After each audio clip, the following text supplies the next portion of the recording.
यरूशलेम की दीवारों के ऊपर सांझ का रंग गाढ़ा हो रहा था। आसमान पर हल्की सी बैंगनी आभा थी, लेकिन यरूशलेम की गलियों में वह सौंदर्य महसूस नहीं हो रहा था। हवा में धूल घुली थी और बाजारों में पहले की तरह चहल पहल नहीं थी। घरों के दरवाजे जल्दी बंद हो जाते और रात के अंधेरे में कोई भजन, कोई प्रार्थना, कोई वीणा की धुन सुनाई नहीं देती थी।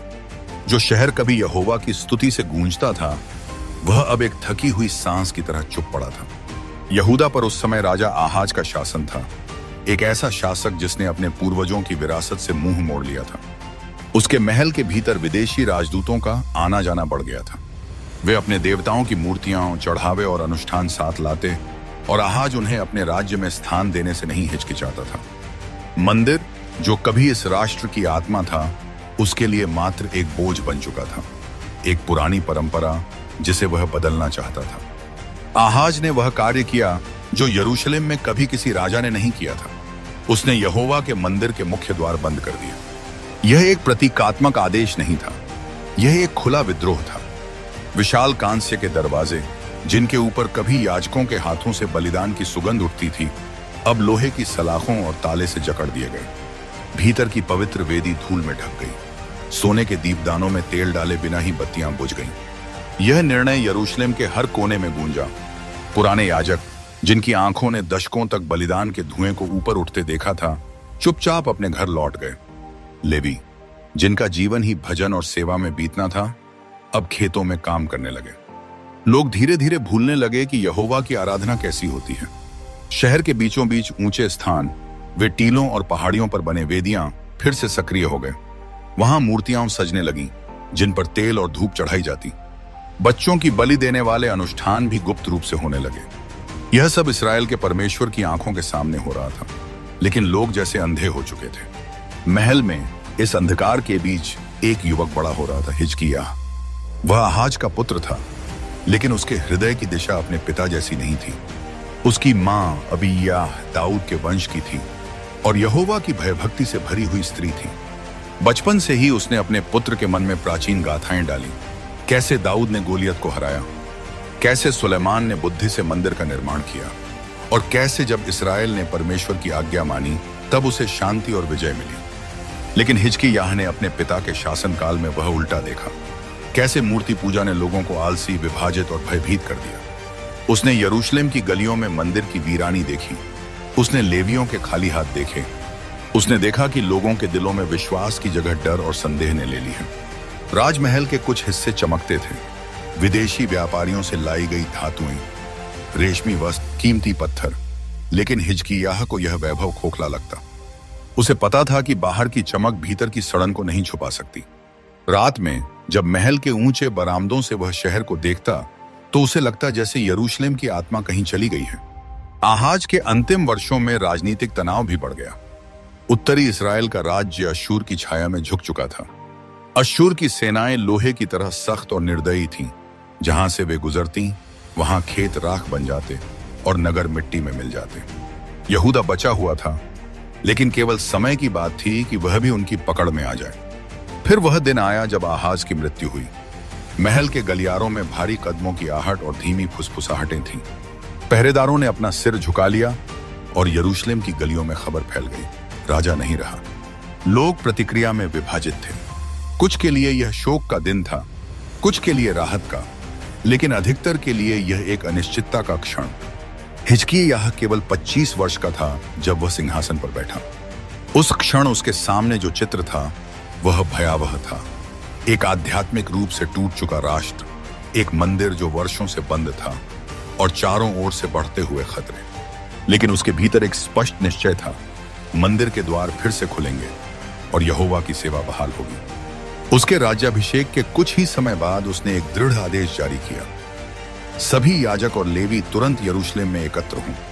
यह आदेश पूरे युद्धाह में पहुंचा और संदेशवाहक तेजी से नगर नगर घूमने लगे। कुछ दिनों बाद जब महल के आंगन में याजकों और लेवियों की भीड़ इकट्ठी हुई, तो वहां विभिन्न भावनाओं का संगम था। कुछ याजकों की आंखों में वर्षों की उपेक्षा का थकान था, कुछ में आशंका कि कहीं यह भी केवल एक दिखावा ना हो, लेकिन कुछ के दिलों में एक हल्की सी उम्मीद जल रही थी। हिजकिय्याह उनके सामने खड़ा हुआ। उसका चेहरा शांत लेकिन दृढ़ था। उसने लंबा भाषण नहीं दिया, बस इतना कहा, हमारे पितरों ने यहोवा को छोड़ दिया और हम पर विपत्ति आई। अब समय आ गया है कि हम लौटें। मंदिर के द्वार खोलो, उसे शुद्ध करो और यहोवा की सेवा फिर से प्रारंभ करो। ये शब्द साधारण लग सकते थे, लेकिन उनमें वर्षों की पीड़ा, दृढ़ निश्चय और बुलाहट का भार था। इसके बाद मंदिर का शुद्धिकरण प्रारंभ हुआ। एक कार्य जो केवल सफाई नहीं था, बल्कि मानव इतिहास को उलटने का प्रयास था। लेवियों ने धूल से ढके दीपदानों को बाहर निकाला, जंग लगे बर्तनों को पवित्र जल से धोया, टूटी हुई सीढ़ियों की मरम्मत की। हर दिन मंदिर से कचरा और मलबा बाहर लाया जाता और हर दिन भीतर थोड़ी और रोशनी लौटती। शुद्धिकरण के पूरा होने पर बलिदान और स्तुति का उत्सव मनाया गया। वर्षों के बाद पहली बार मंदिर में वीणा और झांझ की ध्वनि गूंजी और यहोवा का नाम ऊंचे स्वर में लिया गया। लोग सीढ़ियों पर खड़े होकर स्तुति में शामिल हुए। कुछ की आंखों में आंसू थे, कुछ के चेहरे पर आश्चर्य, जैसे वे भूल गए हों कि यह दृश्य कैसा लगता है। लेकिन हिजकिय्याह जानता था, यह तो केवल शुरुआत है। उसकी योजना यहूदा की सीमाओं से भी आगे थी। मंदिर का शुद्धिकरण पूरा हो चुका था, लेकिन हिजकिय्याह के भीतर यह स्पष्ट था कि केवल भवन की सफाई काफी नहीं है। वर्षों से बंद पड़े द्वार अब खुले थे, बलिदान की वेदी फिर से धधक रही थी और भजनों की ध्वनि यरूशलेम की गलियों में गूंज रही थी। लेकिन यह केवल दीवारों के भीतर की बहाली थी। राष्ट्र का हृदय अब भी आधा सोया हुआ था। राजा के निजी कक्ष में एक रात तेल का दीप मंद मंद जल रहा था। बाहर ठंडी हवा महल के पत्थरों से टकराकर हल्की सी सीटी बजा रही थी। हिजकिय्याह अपने सिंहासन कक्ष से आए कुछ दस्तावेज पढ़ रहे थे।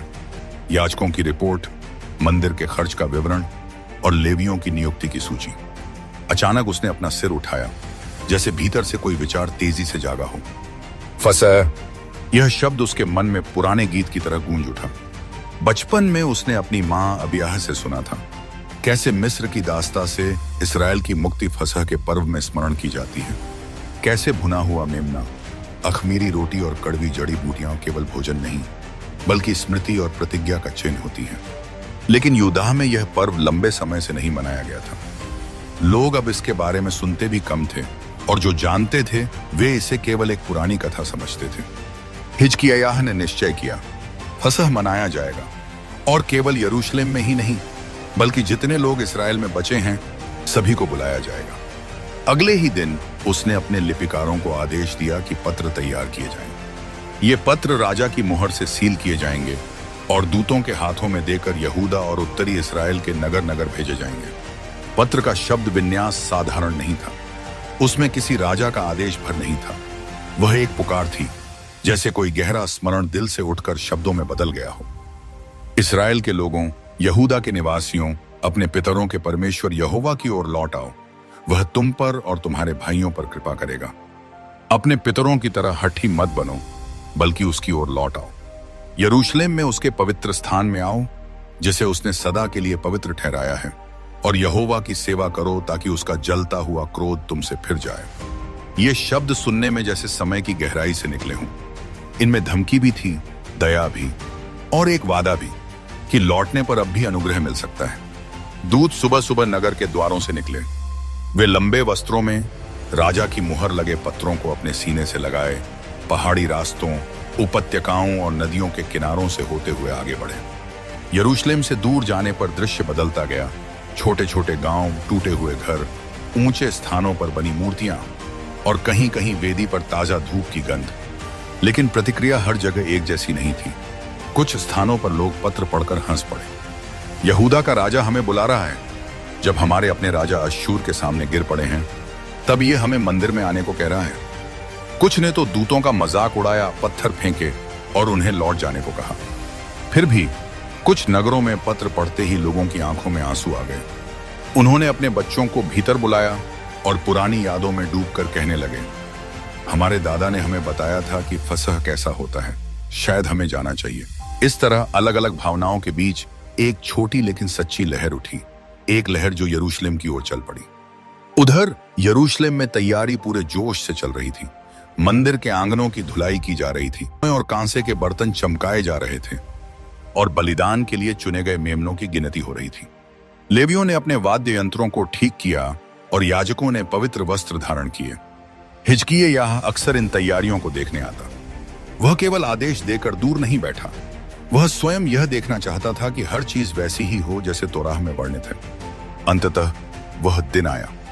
वसंत की हवा में फूलों की हल्की सी खुशबू थी, लेकिन यरूशलेम में केवल मौसम की नहीं बल्कि एक आध्यात्मिक बयार की हलचल थी। नगर के द्वारों से लोग भीतर आ रहे थे, कुछ यहूदा से, कुछ दूर इसराइल के बचे हुए नगरों से। उनके वस्त्र साधारण थे, लेकिन आंखों में उत्सुकता थी। मंदिर के आंगन में भजनों की ध्वनि गूंज रही थी, बलिदान के धुएं में धूप की सुगंध मिल रही थी और याजक विधिवत फसह का मेमना तैयार कर रहे थे। लोग परिवारों में बैठकर अखमीरी रोटी और कड़वी जड़ी बूटियां खा रहे थे और बुजुर्ग बच्चों को वह कथा सुना रहे थे, कैसे मिस्र में मृत्यु का दूत गुजर गया था और कैसे यहोवा ने अपने लोगों को छुड़ाया। हिजकिय्याह भी इस दृश्य के बीच था, किसी ऊंचे स्थान से नहीं बल्कि जनता के बीच बैठकर। उसने देखा कि कैसे लोग वर्षों बाद एक साथ स्तुति कर रहे हैं और कैसे उनके चेहरों पर एक नई चमक लौट आई है। फसह केवल एक पर्व नहीं रहा, वह राष्ट्र की पुनर्जन्म की शुरुआत बन गया। लेकिन हिजकिय्याह जानता था कि बाहर खतरे अब भी मंडरा रहे हैं। अश्शूर की सेना ने अपने अभियान जारी रखे थे और उत्तर में कई नगर उनके हाथों गिर चुके थे। लेकिन उस रात जब मंदिर में भजनों की गूंज थी, उसने यह महसूस किया कि अगर लोगों का हृदय यहोवा में स्थिर हो तो कोई भी बाहरी शक्ति उन्हें पूरी तरह तोड़ नहीं सकती। फसह के उत्सव के बाद यरूशलेम में एक अजीब सी हल्की सी ताजगी फैल गई थी। गलियां जो पहले केवल व्यापारियों की आवाजों और गधों की टापों से गूंजती थीं, अब भजनों की धुन सुनने की आदी हो चुकी थीं। लोग अपने खेतों में लौट गए थे, लेकिन उनके भीतर एक नया आत्मविश्वास था, जैसे किसी ने उन्हें उनकी असली पहचान की याद दिला दी हो। मंदिर की वेदी अब खाली नहीं रहती थी। सुबह और शाम का बलिदान समय पर चढ़ता था। लेवियों के गीत और वीणा की मधुर ध्वनि दिन की शुरुआत और अंत का हिस्सा बन गए थे। याजकों ने अपनी सेवा को केवल एक धार्मिक कर्तव्य नहीं बल्कि राष्ट्र की रक्षा का आध्यात्मिक कवच मानना शुरू कर दिया था। हिजकिय्याह महल से बाहर निकलकर अक्सर मंदिर के आंगन में आता। वह वहां खड़ा होकर लोगों को देखता, कैसे वे बच्चों के हाथ पकड़कर अंदर आते, कैसे बुजुर्ग धीरे धीरे सीढ़ियां चढ़ते और कैसे गरीब भी अपने छोटे से अर्पण को श्रद्धा से लाते। लेकिन राजा के दिल में एक बेचैन सोच बार बार लौटती थी, क्या यह शांति टिकेगी? उत्तर की ओर अश्शूर का साम्राज्य लगातार फैल रहा था। उसकी सेनाएं लोहे के रथों और हजारों सिपाहियों के साथ नगरों को घेर लेती और कुछ ही दिनों में दीवारें ढह जाती। उनकी क्रूरता की कहानियां यात्रियों और शरणार्थियों के मुंह से सुनी जाती, कैसे वे जीतने के बाद लोगों को निर्वासित कर देते, भूमि पर अपने लोग बसाते और हारने वालों की संस्कृति को मिटा देते। हिजकिय्याह ने अपने गुप्त सभा कक्ष में कुछ चुनिंदा मंत्रियों और सेनापतियों को बुलाया। पत्थरों से बने गोल कक्ष में एक बड़ा लकड़ी का नक्शा फैला था। यहूदा, उत्तरी इसराइल और दूर अश्शूर की ओर जाती राहें, वे देर सबेर हमारे दरवाजे तक आएंगे। हिजकिय्याह ने धीमे लेकिन दृढ़ स्वर में कहा, हमारे पास दो रास्ते हैं, या तो हम अपने परमेश्वर पर पूरी तरह भरोसा करें या फिर विदेशी गठबंधनों में उलझ जाएं। कुछ मंत्रियों ने मिस्र की ओर इशारा किया। वहां के फिरौन अब भी अश्शूर के विरोध में थे। उनके सैनिकों की संख्या और रथों की मजबूती का जिक्र हुआ, लेकिन हिजकिय्याह की आंखों में हल्की सी कठोरता आ गई। हमने अपने पूर्वजों के इतिहास से नहीं सीखा क्या? जब हमने मनुष्यों पर भरोसा किया तो वे हमें छोड़ गए, लेकिन जब हमने यहोवा पर भरोसा किया तो हमारे शत्रु भागे। फिर भी वह व्यावहारिक था। उसने शहर की दीवारों की मरम्मत का आदेश दिया, हथियारागार में भाले और ढालें जमा की और यरूशलेम की जल आपूर्ति के लिए एक गुप्त सुरंग खुदवाना शुरू किया, ताकि घेराबंदी के समय नगर पानी से वंचित न हो। इन तैयारियों के बीच वह प्रार्थना और उपवास के समय भी बढ़ा रहा था। उसने याजकों को पूरे राष्ट्र के लिए प्रार्थना करने का आदेश दिया और लोगों को मूर्ति पूजा छोड़ने के लिए सख्त चेतावनी दी। गर्मी का मौसम खत्म हो रहा था जब अश्शूर के दूतों की पहली अफवाह यरूशलेम पहुंची। कहा गया कि उनके सेनापति ने सामरिया पर कब्जा कर लिया है और अब वे छोटे नगरों की ओर बढ़ रहे हैं। कुछ लोग डर से अपने घर छोड़कर पहाड़ियों में छिपने लगे। हिजकिय्याह ने मंदिर में जाकर वेदी के सामने घुटने टेके। धूप का धुआं ऊपर उठ रहा था और वह फर्श पर सिर झुकाकर फुसफुसाया, हे सेनाओं के यहोवा, तूने हमारे पितरों को बचाया है, हमें भी बचा। हमें यह मत होने दे कि तेरे नाम का अपमान हो। हमारी शक्ति छोटी है लेकिन तू महान है। उस रात यरूशलेम में अजीब सी शांति थी, न कोई शोर, न कोई जश्न, बस दीपकों की हल्की रोशनी और दूर से आती पहरेदारों की आवाज। यह तूफान से पहले की वह शांति थी जो केवल कुछ को ही समझ आती है। सर्दियों की पहली ठंडी हवाएं यरूशलेम की गलियों में उतर रही थीं। शहर में हलचल थी, लेकिन यह कोई सामान्य व्यापारिक चहल पहल नहीं थी, यह बेचैनी थी। लोग धीमी आवाज में बातें करते और उनके चेहरे पर एक सवाल लिखा होता, अश्शूर कब पहुंचेगा। राजमहल में पत्थरों से बनी सभा कक्ष की भारी दीवारें भी चिंता की फुसफुसाहट रोक नहीं पा रही थी। हिजकिय्याह अपने सेनापतियों और मंत्रियों के बीच बैठा था। सामने फैला नक्शा जैसे किसी युद्ध की भविष्यवाणी कर रहा हो। उसके ऊपर जलती हुई तेल की दिए की लौ नक्शे पर लहराती छायाएं डाल रही थी, मानो दूर से आने वाली सेना की आहट पहले ही कागज पर उतर गई हो। वे लखीश पर हमला करने के बाद सीधे यरूशलेम आएंगे, सेनापति एलियाकीम ने कहा। उसकी आवाज धीमी थी, लेकिन उसमें खंजर की धार थी। उनके रथ और घुड़सवार हमारी आंखों ने कभी इतने नहीं देखे। हिजकिय्याह ने चुपचाप उसकी बात सुनी, फिर धीरे से बोला, लोहे की छाया हमारे दरवाजे तक आएगी, लेकिन याद रखो, छाया का मतलब है कि कहीं ना कहीं रोशनी भी है। वह खड़ा हुआ और सभी की ओर देखते हुए बोला, हम केवल दीवारों और हथियारों पर भरोसा नहीं करेंगे, हम यहोवा के वचन पर भरोसा करेंगे। लेकिन इसका मतलब यह नहीं कि हम तैयारियां छोड़ दें। आज से हर आदमी को पता होना चाहिए कि उसकी जगह कहां है, युद्ध में भी और प्रार्थना में भी। उसी दिन से यरूशलेम एक किले में बदलने लगा। लोहार दिन रात हथियार बनाते, पत्थर काटने वाले शहर की दीवारों को ऊंचा और मजबूत करते। गुप्त सुरंग की खुदाई तेज कर दी गई। वह सुरंग जो गिहोन के सोते से पानी को शहर के भीतर लाएगी, हिजकिय्याह की सबसे बड़ी सैन्य रणनीति में से एक थी। लेकिन बाहरी तैयारियों से भी अधिक राजा अपने लोगों के दिल मजबूत करने में लगा था। वह मंदिर के आंगन में खड़ा होकर लोगों से कहता, मत डरो, न ही हतोत्साहित हो, क्योंकि जो हमारे साथ है वह उनके साथ से बड़ा है। उनके साथ तो केवल मानव की भुजा है, पर हमारे साथ हमारे परमेश्वर यहोवा है, जो हमारी सहायता करेगा और हमारे लिए युद्ध करेगा। लोग उसकी बात सुनकर कुछ देर चुप रहते, फिर उनके चेहरों पर हल्की सी दृढ़ता लौट आती। फिर एक दिन अश्शूर के दूत यरूशलेम के द्वार के पास आ पहुंचे। वे दीवार के बाहर खड़े होकर ऊंची आवाज में हिब्रानी में बोले, ताकि हर नागरिक सुन सके, हिजकिय्याह तुम्हें धोखा न दे। वह कहता है कि यहोवा तुम्हें बचाएगा। क्या राष्ट्रों के किसी देवता ने उन्हें अश्शूर के राजा से बचाया है? देखो, हमने हमात, अर्पद और सामरिया के देवताओं को भी मिटा दिया। तुम्हारा यहोवा भी तुम्हें हमारे हाथ से न बचा पाएगा। उनके शब्द ठंडी हवा में तीरों की तरह गूंजते। लेकिन हिजकिय्याह ने लोगों को आदेश दिया, उन्हें उत्तर मत देना। उस रात राजा मंदिर में गया। वहां की धूप की महक, दीपकों की लौ और सुनहरी वेदी की चमक के बीच वह सीधे पवित्र स्थान की ओर बढ़ा। उसने अपने वस्त्र फाड़े, टाट पहना और वेदी के सामने घुटनों पर गिर पड़ा। हे यहोवा, सेनाओं के परमेश्वर, तू जो करूबों के ऊपर विराजमान है, पृथ्वी के सब राज्यों का तू ही परमेश्वर है। तूने आकाश और पृथ्वी को बनाया। अपना कान झुका और सुन, अपनी आंखें खोल और देख उन शब्दों को जिनसे अश्शूर के राजा ने जीवित परमेश्वर का अपमान किया है। उसकी आवाज में न डर था न घबराहट, बस एक ऐसी दृढ़ता थी जो तभी आती है जब इंसान खुद को पूरी तरह परमेश्वर के हाथ में छोड़ देता है। अश्शूर के दूतों की धमकी भरी आवाजें यरूशलेम की दीवारों पर अब भी गूंज रही थीं, मानो हवा भी उनका उपहास दोहरा रही हो। लोग अपने घरों में सिमट गए थे और सैनिक दीवारों पर चौकसी करते हुए भी भीतर से बेचैन थे। हिजकिय्याह जानता था कि यह युद्ध केवल लोहे और पत्थरों का नहीं, बल्कि शब्दों और विश्वास का युद्ध है। अश्शूर ने तीर चलाने से पहले ही लोगों के मन पर हमला किया था। उसने अपने 3 सबसे भरोसेमंद अधिकारियों एलियाकीम, शेबना और योआह को बुलाया और कहा, नबी यशायाह के पास जाओ, उसे सब बताओ जो अश्शूर ने कहा है, और यह भी कहो कि हम संकट, ताड़ना और अपमान के समय में हैं। जैसे प्रसव का समय आ जाए पर जन्म देने की शक्ति न रहे, वैसे हम खड़े हैं। तीनों व्यक्ति जल्दी जल्दी यरूशलेम की गलियों से गुजरे, संकरे पत्थरों के बीच से होते हुए उस साधारण से घर तक पहुंचे जहां नबी यशायाह रहते थे। वह कोई महल या आलीशान कक्ष नहीं था, बस एक सादा पत्थर की दीवारों वाला कमरा जिसमें एक नीची मेज और कुछ पुराने ग्रंथ रखे थे। यशायाह बाहर ही खड़े थे, उनकी आंखें गहरी और स्थिर, जैसे वे बहुत दूर देखकर लौटे हों। उन्होंने बिना किसी औपचारिकता के पूछा, राजा ने क्या कहा? एलियाकीम ने सारी बातें दोहराईं, अश्शूर के अपमानजनक शब्द, उनकी घमंड भरी सूची और लोगों के दिलों पर चढ़ता डर।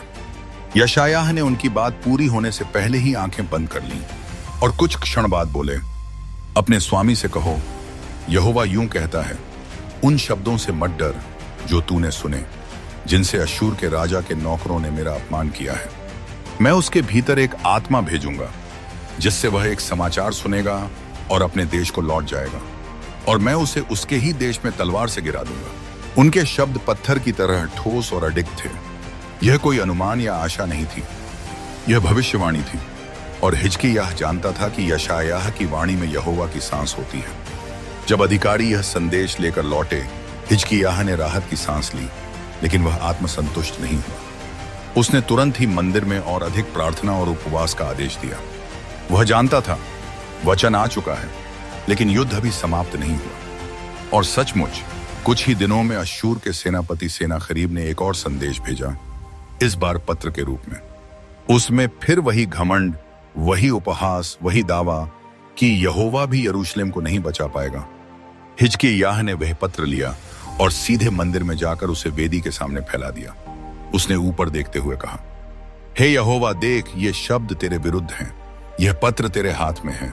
मैं इसे पढ़ नहीं रहा, मैं इसे तुझ पर छोड़ रहा हूं। उस क्षण मंदिर का वातावरण मानो भारी हो गया। दीपकों की लौ स्थिर हो गई और हवा में एक अजीब सी निस्तब्धता छा गई, जैसे स्वर्ग ने सुन लिया हो। रात के अंधकार में यरूशलेम की दीवारें ठंडी और नमी से भरी थीं। बाहर खुले मैदानों में अश्शूर की सेना का विशाल डेरा फैला था।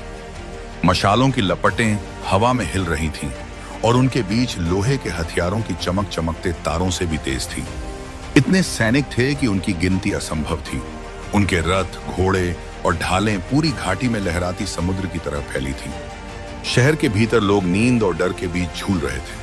कोई धीमी आवाज में भजन गा रहा था, कोई बच्चों को सांत्वना दे रहा था, और सैनिक अपने भाले कसकर पकड़ रहे थे। सब जानते थे कि सुबह क्या होने वाला है, एक निर्णायक हमला। राजमहल में हिजकिय्याह अपने निजी कक्ष में नहीं था।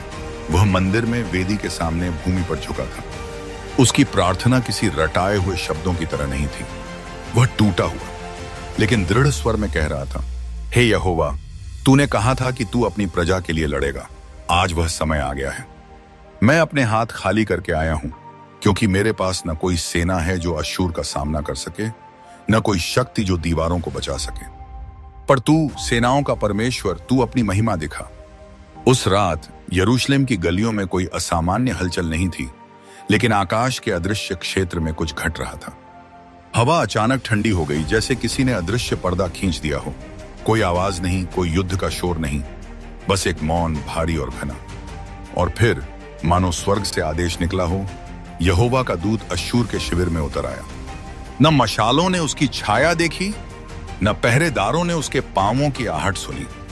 पर सुबह जब पहली किरण फैली, दृश्य ऐसा था जिसे देखकर यरूशलेम के सैनिकों ने सांस रोक ली। अश्शूर के शिविर में 185,000 सैनिक मृत पड़े थे। कोई हथियार नहीं चला, कोई युद्ध की पुकार नहीं हुई। मृत्यु रात भर में एक मौन लहर की तरह फैल गई थी। अश्शूर का राजा सन्हेरीब, जिसने कल तक विजय की गर्जना की थी, अब अपनी शेष सेना के साथ चुपचाप नीनवे लौट गया। यरूशलेम के लोग पहले तो यह विश्वास ही नहीं कर पाए। फिर धीरे धीरे शहर में एक ही शब्द गूंजने लगा, यहोवा ने लड़ाई लड़ी। हिजकिय्याह मंदिर की सीढ़ियों पर खड़ा होकर लोगों को देख रहा था। उसने कुछ नहीं कहा, बस अपने हाथ आकाश की ओर उठाकर मौन में धन्यवाद दिया। उसे पता था यह केवल नगर की विजय नहीं थी, यह विश्वास की विजय थी। अश्शूर की पराजय के बाद यरूशलेम में राहत और शांति का वातावरण था।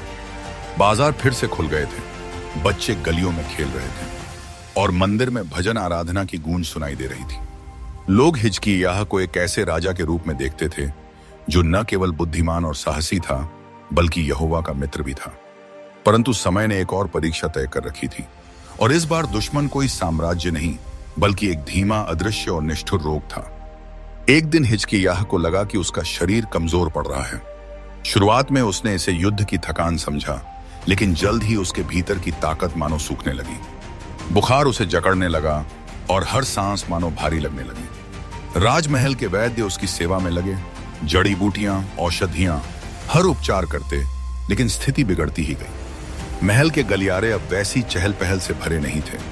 सलाहकार फुसफुसाकर बातें करते, और महल के बाहर लोग चिंतित निगाहों से समाचार की प्रतीक्षा करते। एक दिन नबी यशायाह महल में आए।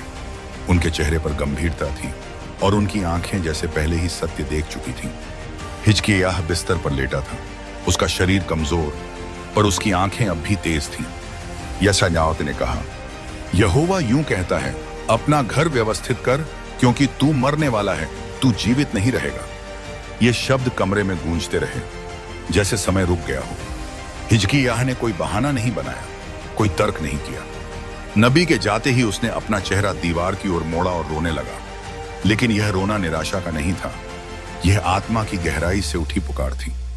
उसने प्रार्थना की, हे यहोवा, स्मरण कर कि मैंने सच्चाई और पूरे मन से तेरे सामने चला हूं, और जो तेरी दृष्टि में अच्छा है वही किया है। उसके आंसू गालों से बहते बहते तकिए में भीग गए। यशायाह अभी महल के आंगन के बीच तक ही पहुंचे थे कि यहोवा का वचन उनके पास आया, लौटकर हिजकिय्याह से कह, तेरे पिता दाऊद के परमेश्वर यहोवा यूं कहता है, मैंने तेरी प्रार्थना सुनी है, तेरे आंसू देखे हैं, मैं तुझे चंगा करूंगा। तीसरे दिन तू यहोवा के भवन में जाएगा, और मैं तेरे दिनों में 15 वर्ष और बढ़ा दूंगा, और अश्शूर के राजा के हाथ से तुझे और इस नगर को छुड़ाऊंगा। यशायाह तुरंत वापस लौटे और यह संदेश हिजकिय्याह को सुनाया। फिर उन्होंने अंजीरों का पुलिंदा बनाकर फोड़े पर रखा और धीरे धीरे चंगा होने लगा। हिजकिय्याह ने जैसे पुष्टि करने के लिए एक चिन्ह मांगा, और यहोवा ने अद्भुत काम किया। आकाश में समय की घड़ी उलटी घूमी, आहाज की सीढ़ी पर पड़ी धूप 10 डिग्री पीछे हट गई। यह कोई भ्रम या दृष्टिभ्रम नहीं था, बल्कि सृष्टि के नियमों को मोड़ने वाला एक चमत्कार था। मानो परमेश्वर ने कहा हो, मैं तेरे जीवन की घड़ी भी पीछे घुमा रहा हूं। 15 वर्षों का नया जीवन पाकर हिजकिय्याह का हृदय पहले तो कृतज्ञता से भरा था। उसने यहोवा के सम्मान में बलिदान दिए, भजन गाए और लोगों को विश्वास में दृढ़ रहने की शिक्षा दी। लेकिन समय के साथ एक छोटी सी दरार उसके मन में उभरने लगी, और वह थी गर्व। जब बाबुल के राजदूत उपहार और पत्र लेकर आए तो हिजकिय्याह ने उन्हें महल के सारे खजाने दिखाए। सोना, चांदी, मसाले, उत्तम तेल और हथियार शस्त्रागार। उसने कुछ भी छिपाया नहीं, मानो वह कहना चाहता हो, देखो मैंने क्या कुछ पाया है। यशायाह फिर से आए और पूछा, इन लोगों ने क्या देखा? जब हिजकिय्याह ने सच सच बताया, यशायाह ने गंभीर स्वर में कहा, यहोवा यूं कहता है, जो कुछ तेरे घर में है और जो तेरे पितरों ने इकट्ठा किया है, वह सब बाबुल को ले जाया जाएगा। तेरे पुत्र भी जो तुझसे उत्पन्न होंगे, उन्हें ले जाया जाएगा, और वे बाबुल के राजा के महल में दास होंगे। हिजकिय्याह ने सिर झुकाया। उसने यहोवा की दया को स्वीकार किया, लेकिन उसके भीतर यह भी था कि कम से कम उसके जीवन में शांति रहेगी। अंतिम वर्षों में हिजकिय्याह ने फिर से यरूशलेम को मजबूत किया, जलकुंड और नहरें बनवाईं और नगर की दीवारों को दुरुस्त कराया। वह जानता था कि इतिहास उसे एक ऐसे राजा के रूप में याद करेगा जिसने न केवल एक साम्राज्य को हराया, बल्कि मृत्यु को भी 15 वर्षों के लिए परास्त किया। पर उसके जीवन की असली विरासत न दीवारें थीं न खजाने, बल्कि वह प्रार्थना जो उसने आंसुओं में की थी, और वह उत्तर जो आकाश से आया था। जब उसकी मृत्यु हुई, सारा यहूदा उसे सम्मान के साथ दाऊद के नगर में दफनाने आया। लोग कहते रहे, हिजकिय्याह का परमेश्वर से चलना सच्चा था, और वही उसकी सबसे बड़ी विजय थी। हिजकिय्याह हमें 3 बातें सिखाता है। पहला, परमेश्वर की शक्ति असीमित है। जब मनुष्य की ताकत खत्म हो जाती है, तब भी वह एक ही क्षण में परिस्थिति बदल सकता है। दूसरा, सच्ची प्रार्थना व्यर्थ नहीं जाती। आंसुओं में की गई पुकार स्वर्ग तक पहुंचती है और उत्तर लाती है। तीसरा, विजय में भी नम्रता जरूरी है। गर्व भविष्य के लिए खतरे के बीज बो सकता है। डर में विश्वास, निराशा में प्रार्थना और विजय में नम्रता, यही हिजकिय्याह की विरासत है। अगर यह वीडियो आपके दिल को छू गई हो, तो इसे अपने परिवार और दोस्तों के साथ जरूर बांटें, क्योंकि एक छोटी सी साझेदारी किसी की आत्मा को बदल सकती है।